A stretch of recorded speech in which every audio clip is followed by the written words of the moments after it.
Welcome back to the UFC Sports Board, guys. Here we are again with the featherweight division and AlJamain Sterling and Brian Ortega. Now, I know you guys are thinking there's a lot to say about this fight. These guys are two veterans in the game, pretty hungry. Now, AlJamain Sterling, he's a former champion in the featherweight division, and he came off of a loss. Brian Ortega came from a decision, and they are both pretty long in the tooth in the UFC featherweight. And AlJamain, he's a former champion, so he just came off a loss from Magomedov. Brian Ortega had a decision to Diego Lopez. Now, both of these fighters are, very long in the tooth. AlJamain Sterling is looking to avenge his loss since he's so used to being a champion. He lost to Peter Yan and Sugar Shane. Now, Brian Ortega, he can't seem to get to that top ranking and become a champion. AlJamain is known as the human backpack. On the other hand, it's different now. Brian Ortega, he seems to be human backpack as well, but seem to get that championship belt. And we just can't seem to find out why.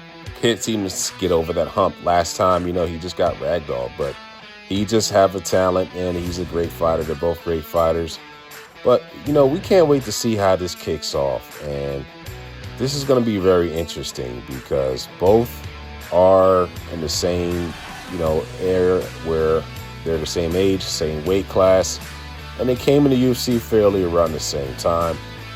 And, this brother's coming from California. AlJamain's coming from New York. We can't wait to see the two crowds that's going to draw into the fight, man.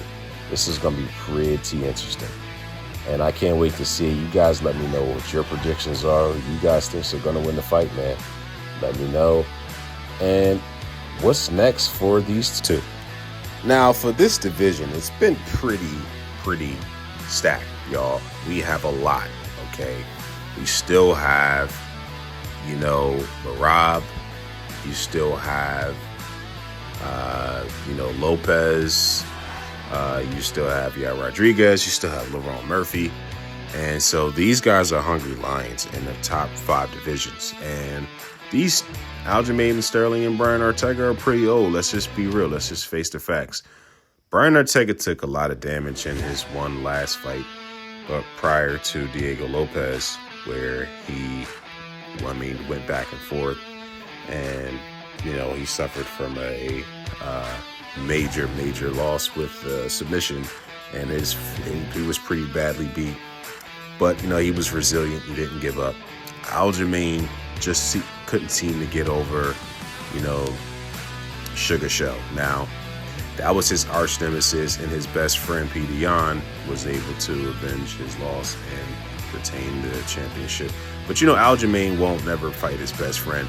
So these two, it looks like might just be fighting for the hell of it because they don't have much time on their hands, and Ortega just don't really fight enough, and he doesn't really have much of a skill set. He's pretty good on the ground. He's pretty known as a human backpack as well, just like AlJamain. This is why this is going to be a pretty good matchup.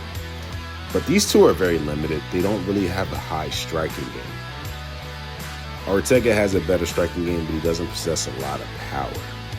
And the only time you can get you in a trap is when he has you on the ground, or he can,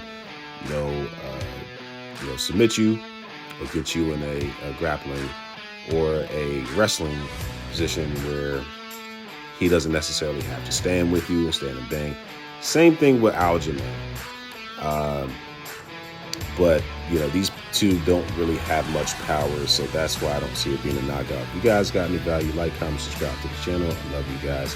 For more, talk to you soon.